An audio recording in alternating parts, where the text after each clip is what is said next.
Star Trek's Captain Sisko Retcon made no sense, but led to one of DS9's best recurring characters. Star Trek Deep Space Nine was always the black sheep of the franchise, in the best way possible. Its serialized storytelling, moral ambiguity, and commitment to character development made it one of the richest and most compelling entries in the Star Trek universe. But for all its strengths, even DS9 wasn't immune to retcons, narrative rewrites that contradict previously established continuity. And one of the biggest involved its central character, Captain Benjamin Sisko.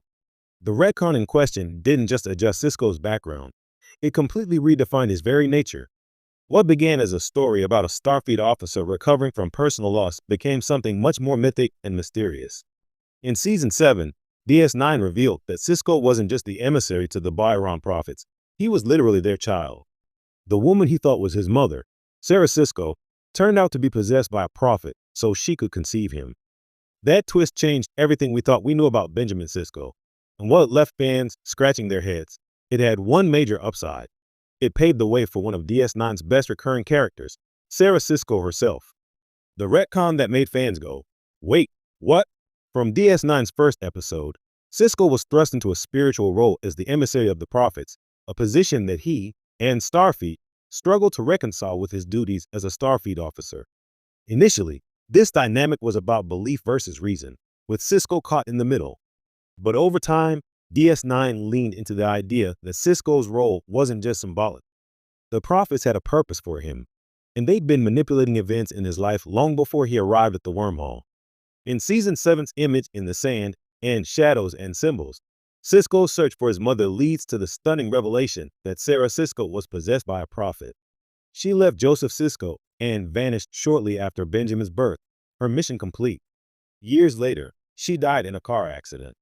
This meant that Sisko was, in effect, half prophet, a being conceived by a non-linear, extra-dimensional life form. Suddenly, the emissary wasn't a reluctant religious symbol, he was divinely engineered. Fans were understandably divided. On one hand, it fit DS9's larger themes about destiny, faith, and the intertwining of science and religion. On the other hand, it felt like a jarring retcon that undermined Sisko's human complexity. Why did the prophets need to literally create him? Wasn't it more meaningful that a regular human being could become something more through experience, choice, and belief?